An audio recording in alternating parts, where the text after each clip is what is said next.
Paris, July 12, 1998. The Stade de France pulses with anticipation. Brazil, defending champions, favorites to lift the World Cup again.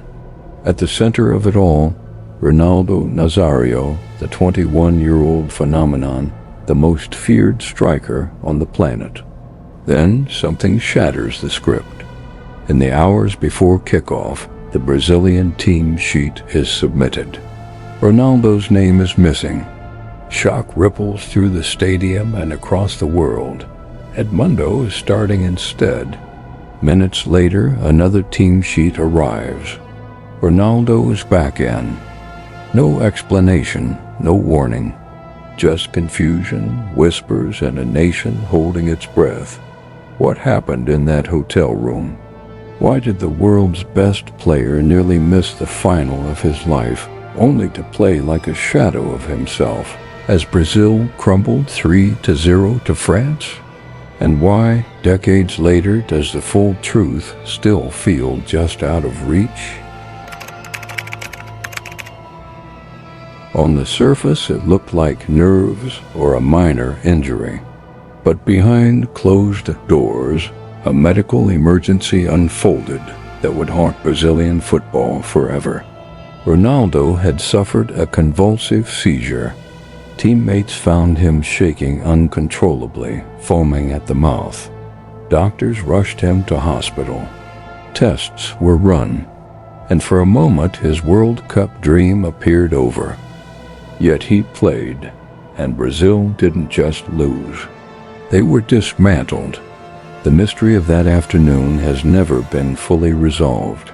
What really happened to Ronaldo? And why has the football world circled this story for so long without clear answers?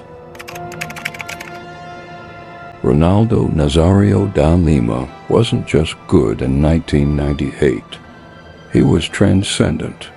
Already a Ballon d'Or winner, nicknamed O Fenomeno, the phenomenon.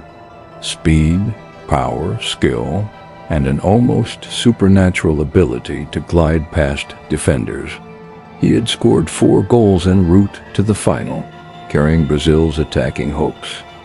Brazil entered the final as heavy favorites against hosts France. The team was packed with talent: Roberto Carlos, Rivaldo, Dunga, Bebeto.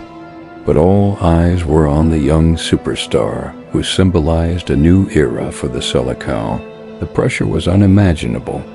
A nation of 160 million expected victory. Sponsors, the public, history itself all converged on one player's shoulders. Afternoon of the final. The Brazilian squad is at the Chateau de Grande Romaine Hotel. Ronaldo, rooming with Roberto Carlos, decides to take his usual siesta after lunch.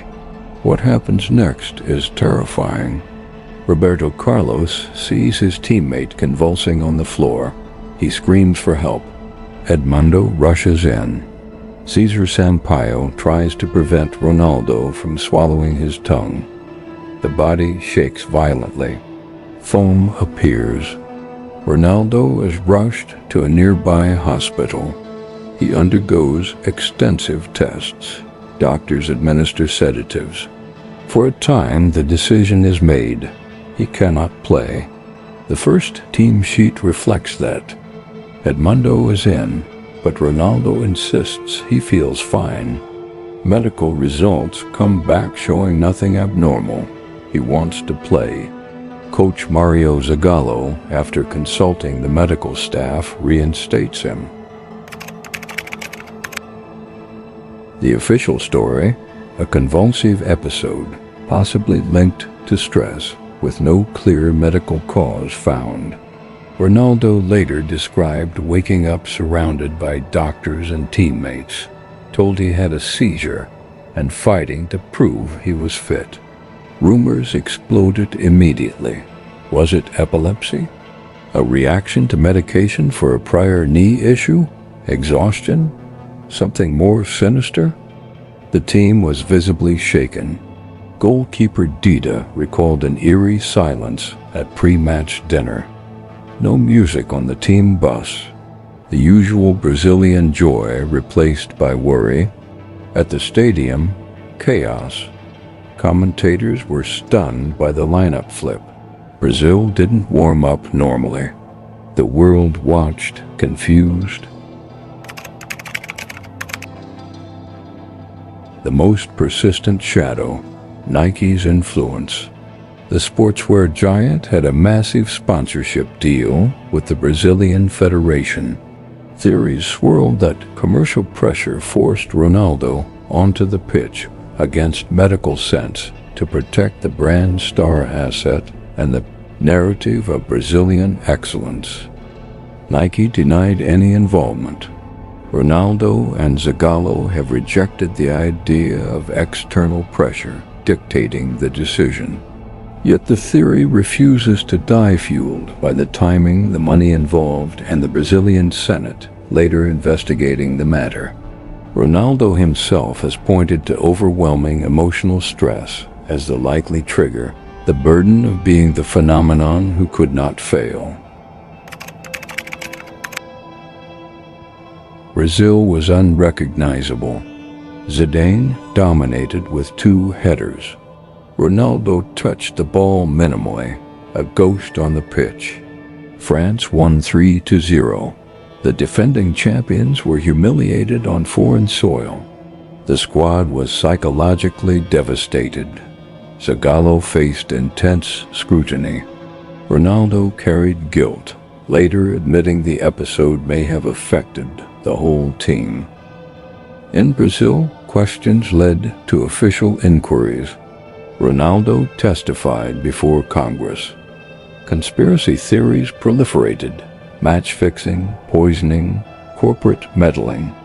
Ronaldo's career would face further tragedies, devastating knee injuries, but he rebuilt, winning the World Cup in 2002, yet 1998 remains the scar. This wasn't just one player's health scare. It exposed the crushing weight placed on athletes at football's highest level. The blurred lines between medical caution and national and commercial expectation. The way a single unexplained moment can fracture a team's spirit and linger in collective memory. What really happened to Ronaldo that afternoon? We may never have a complete answer. The tests were clear, the stress undeniable, the pressure immense. But the seizure that broke Brazil reminds us that even the greatest phenomena are human, and football's beautiful game can be grim in its demands. Years later, the story still whispers. In the pursuit of glory, how much are we willing to risk, and what truths remain hidden when the final whistle blows?